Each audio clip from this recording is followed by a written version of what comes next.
Je suis pour le rétablissement le plus vite possible du Berlin-Paris de nuit.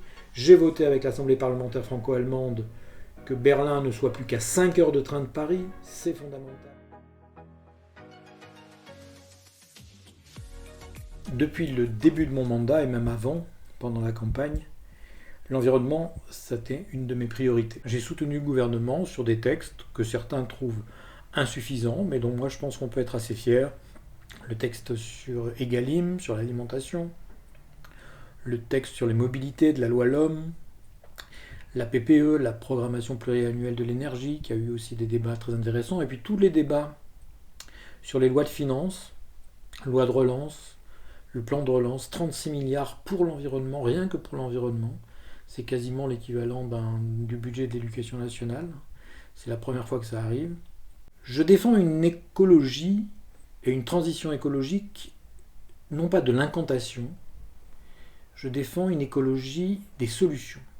C'est quelque chose que j'ai compris, trouvé. Voilà. L'écologie, ça doit être des choses qui font avancer et pas des choses qui sanctionnent ou des choses qui redisent sans cesse comment il faudrait être mieux. Voilà. Il faut aller vers des solutions concrètes. Je ne crois pas qu'on changera notre société, qu'on fera une transition. Transition, ça veut dire changement. On ne pourra pas faire de changement si on n'utilise pas les moyens du changement. Un changement profond, c'est un changement qui est diffusé dans la société. On ne fait pas un changement profond parce qu'il y a 3 personnes, 4 personnes, même un ministère qui a décidé. Un changement profond, c'est quelque chose qui se diffuse dans la société. Ça, c'est très important. Je prends par exemple toute cette discussion autour de la publicité. Il n'y a pas des grands méchants qui veulent faire de la pub, et puis d'autres qui voudraient l'empêcher, des grands gentils qui veulent l'empêcher. Il y a une société qui a été une société de la surconsommation, et qui doit maintenant réfréner sa surconsommation, qui doit revenir à ce que certains appellent de la sobriété, qu'on pourrait appeler de la sagesse. Et tout ça, ce sont des choses qui s'imbriquent. Si on arrête trop vite l'un, on casse tout. Il faut que tout s'arrête ensemble et que les choses avancent et se fassent correctement avec les citoyens. Avec les citoyens, et pas uniquement avec des décisions centralisées, très généreuses, mais qui parfois sont ou bien insuffisantes ou bien inapplicables. Les citoyens, c'est aussi au cœur de mon mandat. Et c'est pour ça que j'ai organisé, non seulement sur ce sujet, mais sur beaucoup d'autres, mais en particulier sur ce sujet de l'environnement, énormément d'événements, des séminaires citoyens, toute une saison qui ont été interrompus par la crise pandémique, mais toute une saison de séminaires citoyens avec les terminales des lycées et avec des citoyens sur des choses qui ont été absolument exactes, j'allais dire belles, mais c'était des débats chauds, mais le débat de Bucarest, où on avait des entrepreneurs, des vendeurs de voitures, des jeunes, où on avait des énergéticiens, où on avait un débat de gens qui essayaient de se comprendre au lieu de se contredire. Et ça, c'était intéressant, et je pense que ça, c'est mon travail.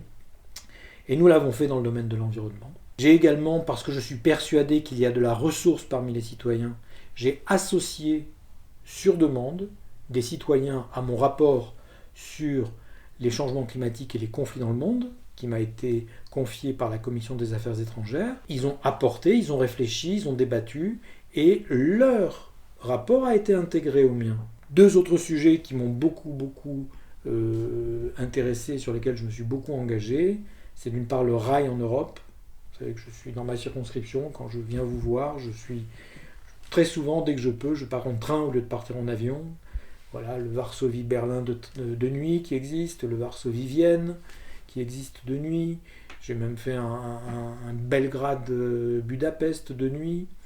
Voilà, et j'accompagne tout ce qui est en train de se passer dans le cadre du Green Deal pour que l'Europe devienne un continent où on se déplace en train rapidement, confortablement, avec des services, qu'on puisse mettre son vélo dans le train, qu'on puisse dormir dans le train confortablement, qu'on puisse avoir un bureau, qu'on puisse avoir Internet, qu'on arrive à l'heure, que ça aille vite, que ça ne soit pas des trains qui font du 60 à l'heure.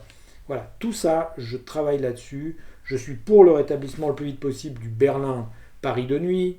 J'ai voté avec l'Assemblée parlementaire franco-allemande que Berlin ne soit plus qu'à 5 heures de train de Paris, c'est fondamental, nous devons construire ça pour nos enfants. Un autre sujet qui est un peu plus technique, mais que je porte aussi, et qui commence petit à petit à poindre et à être compris par le monde politique, par le monde décideur, c'est l'importance qu'on mésestime dans la transition énergétique, de la transition électrique et des réseaux électriques européens dans cette transition. Il ne s'agit pas uniquement de produire plus vert, il ne s'agit pas uniquement à l'autre côté d'économiser et de ne pas gaspiller.